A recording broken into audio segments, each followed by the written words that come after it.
Something shifted, not loudly, not dramatically, but quietly, powerfully, permanently. You stopped chasing.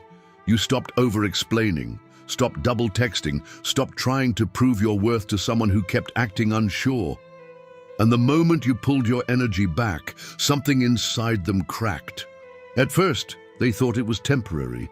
They told themselves you'd come back the way you always did. They were used to your reassurance, used to your effort, used to you fighting for the connection even when they gave you crumbs. But this time, you went still. And now they feel it. The silence, the distance, the absence of your warmth that once wrapped around them like oxygen.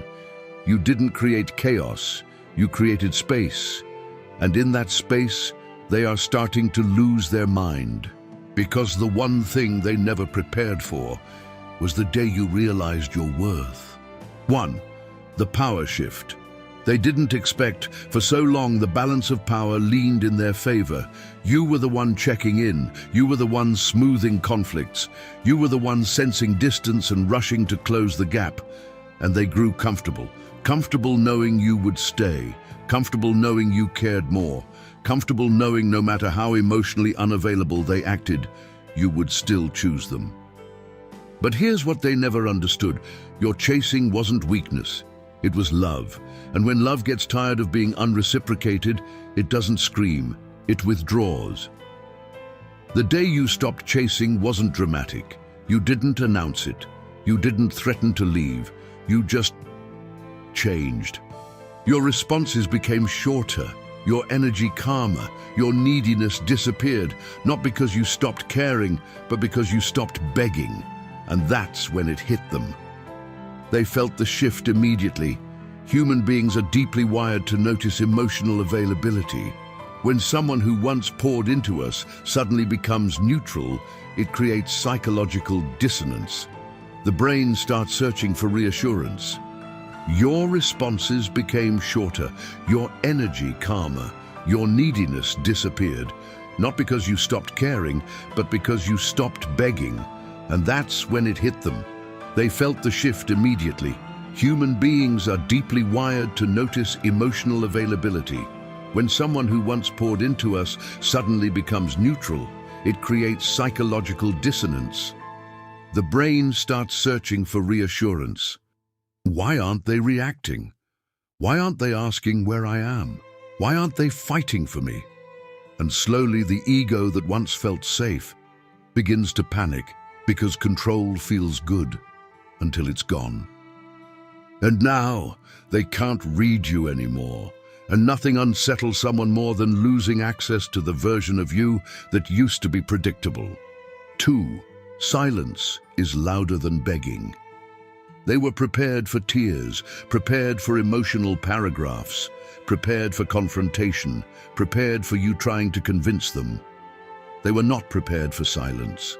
Silence forces reflection. When you stopped chasing, you removed the distraction.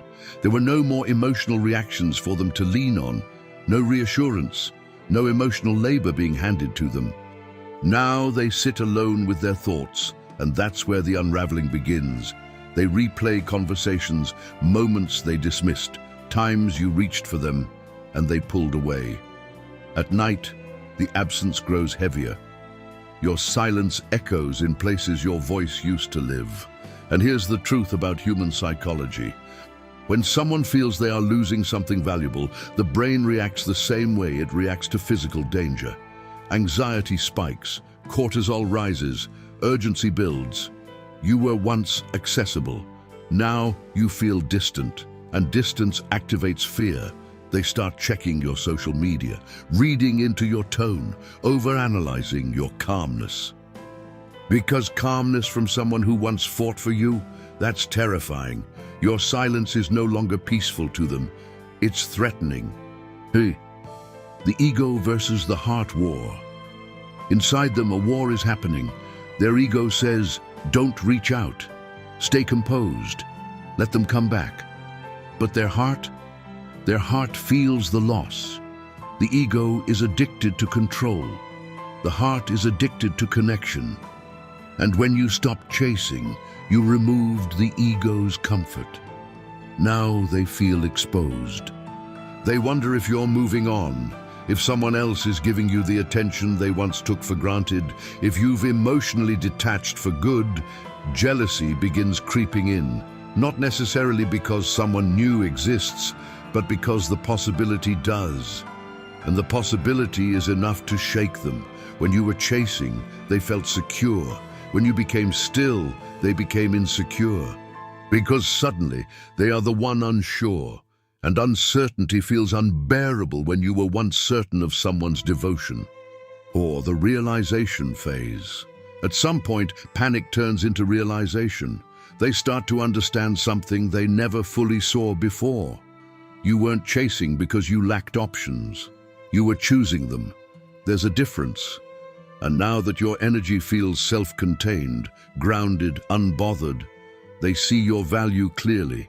Not because you changed your worth, but because you stopped proving it. People often don't recognize emotional security until it's removed.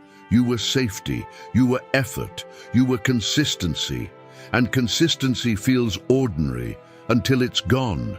Now they miss your messages, your tone, your reassurance. Not because you disappeared physically, but because you emotionally stepped back. And emotional distance hurts deeper than physical distance ever could. Why this drives them crazy. Here's what truly makes them lose their mind. You're no longer reacting. You're not angry, not dramatic, not begging. You're steady. And steady confidence is intimidating to someone who expected emotional chaos. When you stopped chasing, you reclaimed your power, and power shifts are destabilizing. Now they are the one wondering, are they done for good? Did I push too far? Did I lose someone who would have never left? The fear of permanent loss hits differently than temporary distance. You didn't threaten to leave. You just stopped trying to convince someone to stay. And that silent boundary, that's what's driving them insane. Because now the only way to fix it is for them to step forward. And stepping forward requires vulnerability. Something they avoided for a long time. If you stopped chasing, it wasn't because you stopped loving. It was because you started loving yourself more, and that shift changes everything. Sometimes the lesson isn't about making someone realize your worth, it's about you realizing it first. If they come back, it will be from clarity, not control, and if they don't, your peace will still remain. Because the moment you stop chasing, you stopped abandoning yourself. And that is real power. If this message resonated with your situation, if you felt seen in these words, subscribe. This space is for deep truths, emotional clarity, and understanding the psychology behind connection, distance, and divine timing. You're not crazy, you're awakening. And the more you grow, the more everything shifts.